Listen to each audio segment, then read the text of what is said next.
Okay, hi class. This is a brief lecture about Baroque art. I'll still talk more about this on Thursday, but I wanted to keep us moving with the cancellation today. So this is where we were last week before the Easter break. Before going to the museum, we were discussing the differences between the three Davids. So we have the two Renaissance, um, the Donatello earlier Renaissance, first nearly full-size human figure created since antiquity. And then we see this Michelangelo, this gigantic figure, trying to. Great, thank you, and thank you, Internet. Larger than life figure, kind of trying to transcend what was accomplished um, in antiquity by the artist Michelangelo. Also, more focused on the human body itself rather than on the story, as with the Donatello version. And then we see the Bernini, which is very different than the first two. If we could see the sizes, the Bernini is smaller. It's life size compared to the Michelangelo. It's more similar to the Donatello in that way. And it's full of action. We're brought into the action. We can see his eyes staring at the Goliath. His body is kind of contorted. So it's a different thing, and that's typifies the Baroque, say the sense of energy, the sense of involvement of the viewer. And yeah, if you go back in the presentation, or those of you who weren't here in the Integrity, there are some main points about, kind of key points what makes the Baroque period. Let's see. Artist I want to cover first in this presentation is Caravaggio, who is an Italian artist, mostly a painter, and in his work there's a high level of naturalism. And you could say that compared to earlier periods, so compared to the Renaissance, you see that the sense of naturalism in his work has replaced the idealism or the mannerism of the work that came after the Renaissance. The work is not totally trompe-l'oeil, that French term meaning to fool the eye. It's not totally photorealistic, as we would say nowadays, but it is highly naturalistic. And it's apparent that his work is painted from life. Here's an example of the calling of St. Matthew. This is a biblical scene. Here we have Jesus coming into this room, and he is calling on Matthew, who is a debt collector.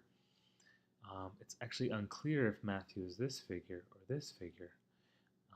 So it's a little bit ambiguous. Art historians are not clear what the intention was. But we have this sense of spiritual light coming in, sense of drama.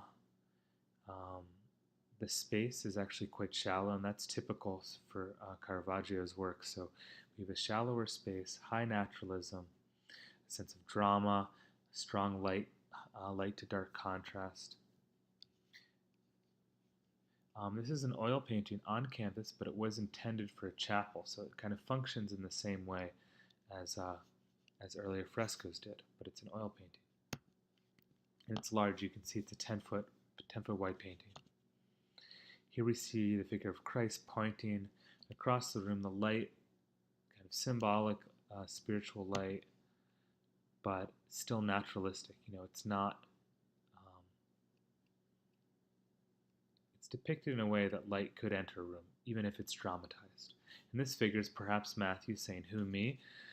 Or perhaps he's pointing to this younger man who is, so focused on the task at hand of counting the money that he doesn't notice Christ has entered the room. So that's where the ambiguity is. And you can see the relationship to earlier work from this figure of Adam from the Sistine Chapel, Michelangelo's painting. You can see a direct influence there. A term that I'm not going to really use that much, but I thought it was relevant to bring up, was tenebrism, an art historical term that is often used to talk about Baroque painting, especially in Italy, the sense of dramatic illumination.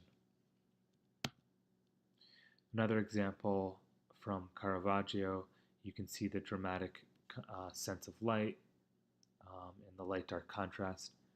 High naturalism, everything appears as it does in reality. Shallow space, but realistic space.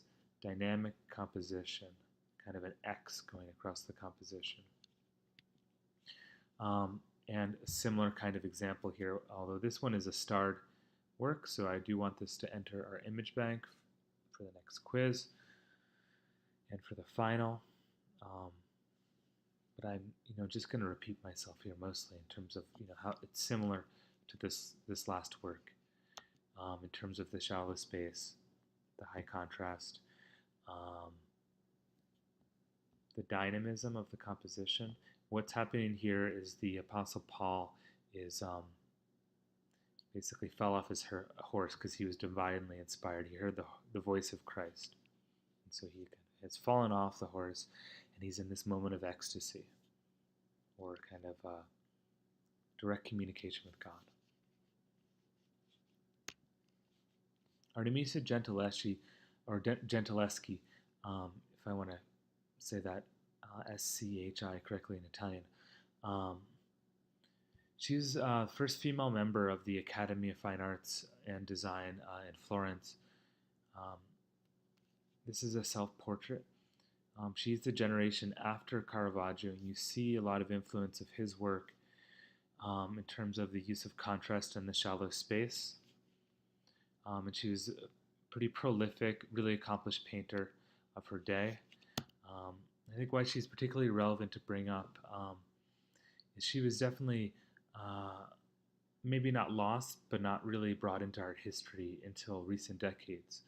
There was maybe, I believe there was one thing written early in the 20th century on her work, but a pretty well-known American art historian, Linda Nochlin, wrote about Artemisia Gentileschi and other female artists in a 1971 essay that's called "Why Have There Been No Great Female Artists, or Great Women Artists?" Excuse me.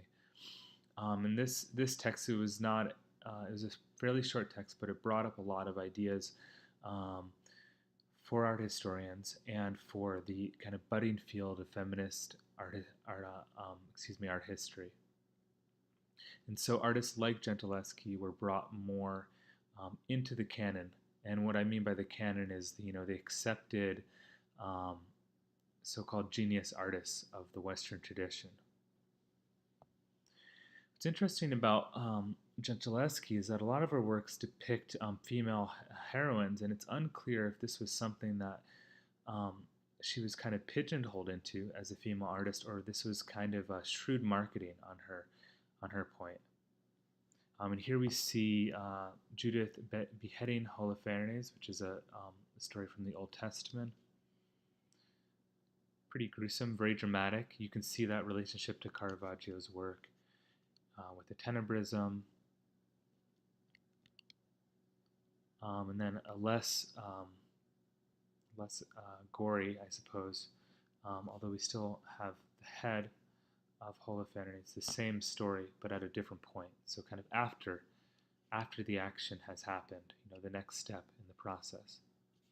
Really beautiful sense of light coming from this candle, touching the hand of this figure, illuminating her face. Another thing that's interesting about Gentileschi's work is that sometimes you see her come up. So this figure and other figures in other paintings somewhat recall her. So there's some self-portraiture in the work. Bernini is another Italian artist who is the artist of the David that I talked about last class and that I just mentioned at the beginning of this video. He is often thought as like the typical artist of the Baroque. Our textbook says, I have a quote here, the first artist with the self-confidence to confront Michelangelo's achievement without flinching. So in terms of the breadth of his work, he was also an architect and a poet, and the number of, and his work in sculpture puts him kind of comparable to Michelangelo's achievements. And if you go to Rome, you can see the kind of the touch of Bernini on the city. There was a transformation in the mid 17th century of the city, and Bernini was part of that architectural transformation. This is an image of what St. Peter's Basilica looks like today, or maybe I don't know exactly when, but in the last decade or so. Just an image I found online. And here's the plan, the Renaissance plan for Bramante. You can see this is a rational scheme, so it fits the ideas of the Renaissance. It's symmetric. It's based on the early Christian martyria, which was a tomb basically for a martyr. You can see the combination of circles and squares. Again, this very symmetric, rational plan. You can see sketches of a similar situation here by Leonardo da Vinci, and then we see the image of his Vitruvian Man and a sketch of a skull, all with this interest in symmetry and with the circle and the relationship of architecture to the human body as well. All ideas from the Renaissance. And then we see Michelangelo's plan for St. Peter's Basilica as well. Michelangelo also worked on the basilica. If we see something, see the transition from the Michelangelo plan to a later plan, to Bernini's plan here. So this is a transition of the structure over time. 3 different architects. And you can see this extension added by Bernini. So here we have this very rational plan, this addition that makes it somewhat more like the Christian basilica or the cathedral form. And then we move into Bernini's huge plaza. And this is this wonderful sketch of the arms of Christ embracing the public, so bringing the public into the church. And you can see an image, so an image from a plane or helicopter down into the plaza. Dozens of travertine columns. So travertine is like a limestone, and 39 feet tall. So they're really quite tall, huge colonnade wrapping around this plaza.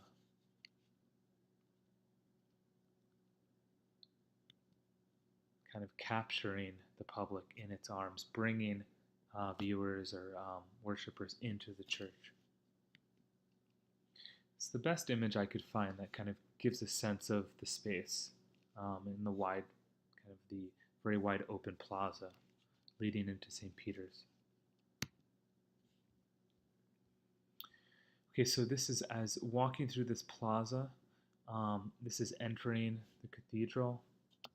And the thing I want to focus on, this is something I could have talked about earlier with the Renaissance. What I really want to focus on is not the entire building. That would just be too much to cover. But I want to focus on this specific sculpture in the center of St. Peter's, which is this baldacchino, which is almost like a throne. It is something that's still used in the Catholic Church and some other churches. There's one of those, a canopy with staves that would be held over a priest. Or that's held in a procession. So think about that. This is like a canopy that houses or is almost like a roof for the central crossing within this space. And the idea, art historians write about this as a sculpture that celebrates the triumph of the Church over the Reformation. And it's a wonderful piece of sculpture, and it's kind of somewhere in between architecture and sculpture. It's highly carved. It is bronze with gilding, so it's gold-plated bronze. It's highly detailed. It's based on a description of Solomon's temple in Jerusalem, so that's where a lot of the imagery comes from. A fun detail, there are these little bumblebees carved on it, which relates to the family of the Pope that commissioned it.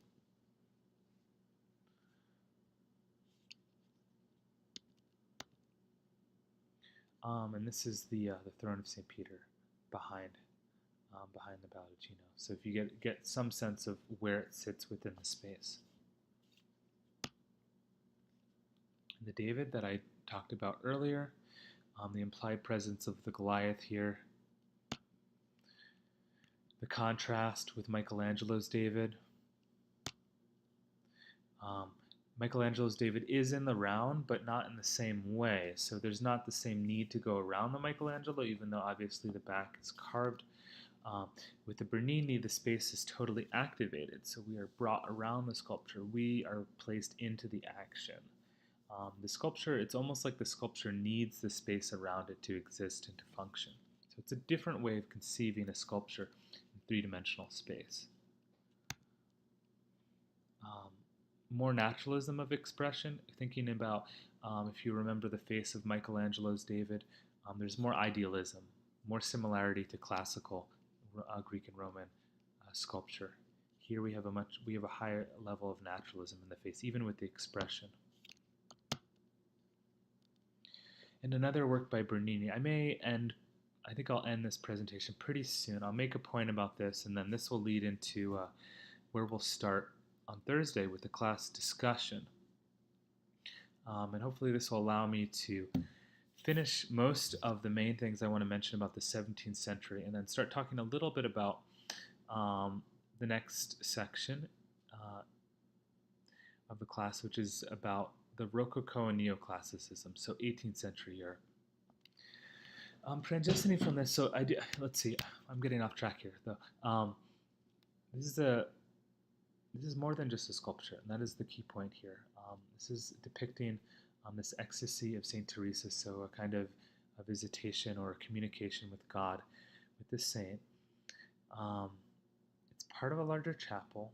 It's showing this small angel-like figure about to strike the figure of Saint Teresa in the heart with an arrow. You can see it is, again, not just a sculpture, but it's part of a whole chapel. And something that we notice here and here, figures watching the action. So it's very theatrical. Light is coming down from heaven. They're housed within these columns, behind this balustrade. Within this, it's a fully thought out space. And again, that is one of the main points that is kind of common in the art of the Baroque, is that the full space is considered different than what's happening with Bernini's David, but similar in some ways. You know, we're part of the action here. Maybe we have to sit on the other side of this balustrade, but you know, we're brought into a full scene here, a theatrical scene, where there are, you know, people looking out again. Also, something that, you know, I would even link this to Caravaggio's painting, in the light in that painting, and then in Bernini's David, his eyes looking at the Goliath. There's an unseen force. Okay, it's you know, we see the drapery move. We see a sense of light coming down. There's something that's being depicted that is kind of unseen. There's a sense of kind of spiritual energy, but in a more naturalistic way than if you remember El Greco's painting, which is a Mannerist painting. I think I'll save Rubens for class. I'm not going to spend a lot of time talking about Rubens, but wanted to give another example of the Baroque. And yeah, these are all great comparisons. So we'll talk about some of these things in class. So I'm excited about that. And then this is a counterexample. So a kind of, I'll just leave it like that. Okay, I can't help myself. I want to keep going. But I think it'll be better if this is happening during class and we have a chance to talk about it and I have a chance to slow things down a little bit and you know, explain some things more. So as usual, email me if you have any questions, and there will be no quiz on Thursday. The quiz will be next Tuesday. Otherwise, I'm not going to try to change the schedule very much, but we'll see. Okay. Hope you have a good night or morning or whenever you're looking at this.